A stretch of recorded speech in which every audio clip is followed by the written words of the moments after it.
Hello everyone, welcome back to my channel. So I am Pooja Singh. I am a CA intermediate aspirant. So today in this video I will tell you how to revise your syllabus in just 20 or 24 days because we have not left for 1 month. So I will tell you how I did my revision during my first attempt. So yeah, second attempt. So I will talk about second attempt. So I have done two MTPs, you can see, and this one. So I did my 22 MTP and Mars 22 MTP, or I did uh, previous year question papers July 21 and December 21, or so I will recommended you to do MTP and previous year question paper. और आप अभी जो आप PYQ और MTPs करेंगे, आप आपकी अभी जो मिस्टेक होगी वो अपनी एक नोटबुक में आप नोट डाउन कर लेना। बिकॉज जब हमारे पास 2 और 3 डेज बचेंगे ओनली फॉर रिवीजन अकाउंट्स, क्योंकि 14 को एग्ज़ाम है, तो 2 और 3 डेज में आप अपनी मिस्टेक्स को मतलब रिवाइज करना कि हाँ मेरी यहाँ गलती हो रही थी। तो 2-3 दिन में जहाँ जहाँ पे आपकी मिस्टेक हो रही होगी अभी जिस पॉइंट पे, जैसे हमें मान लो ऐसा लगता है कि कुछ पॉइंट्स हमें समझ में नहीं आते तो हम उनको बार बार भी प्रैक्टिस करते हैं, तो वो मुझे मतलब सम आ जाता है या रिमेंबर नहीं होता। मैं आपको अपनी एक जर्नी बताती हूँ कि जुलाई 21 में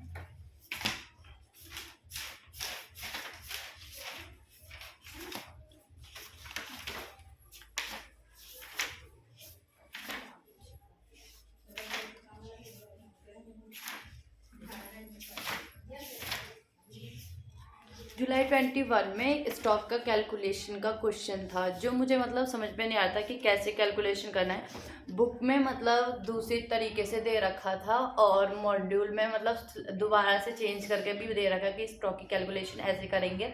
तो मैं मतलब दो सॉल्यूशन थे मेरे पास। एक तो मैंने ICI से ऑनलाइन जाकर चेक किया था कि ये मतलब सही है या नहीं है। फिर मैंने बुक मॉड्यूल में देखा था तो कि अलग था, तो मैं थोड़ी कंफ्यूज हो गई थी क्योंकि दोनों में ना अलग अलग बताया था। फिर मैंने अपने टीचर से उस दिन आज किया था, एक दिन एग्ज़ाम से एक दिन पहले, तो उन्होंने मुझे बताया था, बट उन्होंने बोला कि अगर क्वेश्चन ऐसा आता है तो आपको ऐसे करना होगा।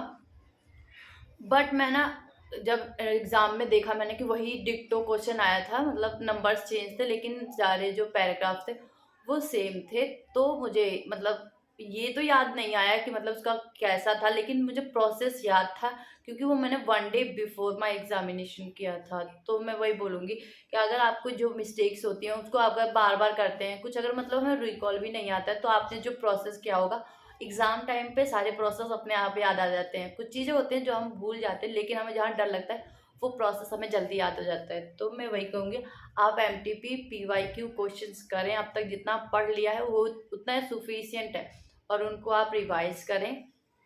और जो भी आपकी मिस्टेक हो रही है आप उसको नोटबुक में नोट डाउन कर लें, और 2-3 दिन जो बचेगा हमारे पास वो आप अपने इन मिस्टेक्स को इम्प्रूव करने में लगाइएगा।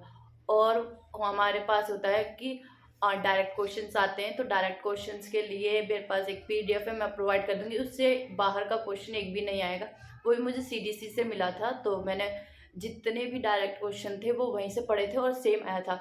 और MCQ के लिए बोलूँगी कि MCQ आता है, या सॉरी ट्रू फॉल्स आते हैं, तो ट्रू फॉल्स जो होता है हमारे ICI मॉड्यूल से होते हैं। एक भी ऐसा ट्रू फॉल्स आप नहीं देखोगे जो कि ICI मॉड्यूल से ना हो। तो मैंने सारे ICI मॉड्यूल के ट्रू फॉल्स किए थे, कुछ के नहीं किए थे, लेकिन कहीं कहीं ऐसे होते क्वेश्चंस पढ़ने में हमें इंटरप्रिटेशन सही नहीं हो पाता, तो वहाँ पे मेरे मतलब एक दो MCQ गलत गए थे। तो MCQ भी सारे ICI मॉड्यूल के में आते हैं, क्वेश्चंस भी आप देखोगे तो ICI मॉड्यूल से ही आते हैं।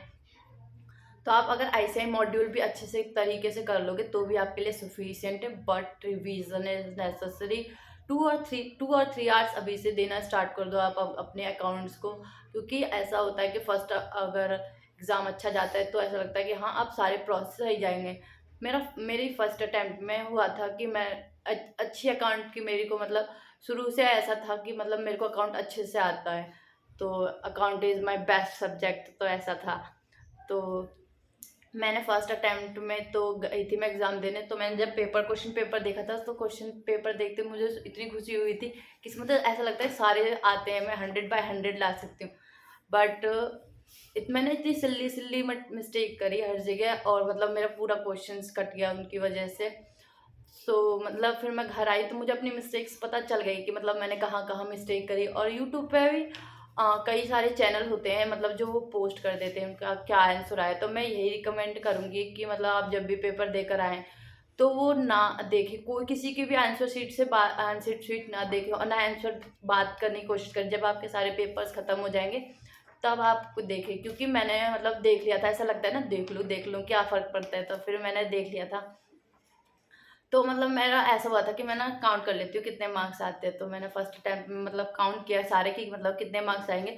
तो मेरे अप्रॉक्स 38 या 39 मार्क्स बच रहे थे, क्योंकि जिस तरीके से मुझे कैलकुलेशन आती थी कि मतलब इतने में से इतने मिल जाएंगे अगर मैंने ये मिस्टेक कर दी है तो 30 to 39 मार्क्स मैंने काउंट किए। तो फिर मतलब मेरे अंदर ये था कि अब तो मतलब फर्स्ट एग्ज़ाम ही ऐसा गया कि मैं पास नहीं हो सकती, तो अब मैं सारे एग्ज़ाम क्यों दूँ। फिर मैंने अपने मेरे दोस्त मैंने उनको बताया, उन्होंने बोला कोई बात नहीं, कॉपी चेकिंग करने का अलग तरीका होता है आईसीआई का। हर गलती पे मतलब जहाँ पे आपका मतलब सही होगा वहाँ मार्क्स मिलेगा। फिर भी मेरे दिमाग में ना ऐसा चीज़ आने रहा था, मतलब ऐसे लग रहा था मतलब फेल हो जाने का डर था, मतलब फर्स्ट टाइम। तो फिर भी मतलब मैंने कोशिश की। मतलब पहले दिन तो मैंने कुछ नहीं पढ़ा, जिस दिन मैं अकाउंट्स का पेपर दे के आई थी लिटरली, और फिर मैं सो गई थी। फिर अगले दिन उठी तो मैंने कहा चलो ठीक है पेपर दे देंगे। तो फिर मैंने लॉ का पेपर की थोड़ी प्रैक्टिस की। तो बट मैंने जब रिजल्ट आया ना तो सबसे अच्छे मार्क्स मेरे अकाउंट्स में थे। अफसोस उसकी वजह से मेरा मतलब थोड़ा लॉ बेकार गया, क्योंकि मैंने अगर रात को मैं पढ़ी होती तो कुछ मार्क्स ज़्यादा आता। फिर मेरा मैथ अच्छा नहीं गया था, उसकी वजह से मेरा इकोनॉमिक्स बेकार गया। तो ऐसे ही होता है कि अगर आप एग्ज़ाम देकर आए तो कुछ मत देखें। हाँ जब मैं मतलब 10th में भी मैंने देखा था, 12th में भी देखा था, तो इससे कुछ भी फ़ायदा वो मतलब मुझे नुकसान नहीं हुआ ना, मैंने कभी इतनी थिंकिंग की थी। But it's a professional course, so I will recommend it कि आप आंसर ना देखें किसी का भी। आपने पेपर दे दिया, अब वो चेंज नहीं हो सकता। मैं आप मतलब सेकेंड अटैम्प्ट में मैंने नहीं देखा था, मैंने किसी भी पेपर का नहीं देखा। जब मेरे सारे एग्ज़ाम हो गए तब मैंने मैचिंग की, बट मुझे फिर भी मैथ में थोड़ा बहुत डाउट था। सो फिर भी लेट इट बी। तो मैं अब वो बस मेरे को यही बोलना था। और आप अपना रिवीजन कीजिए। Best of luck for your exam. अगर आपको कुछ भी क्वेरी हो तो आप मुझसे पूछ सकते हैं। So thank you for watching.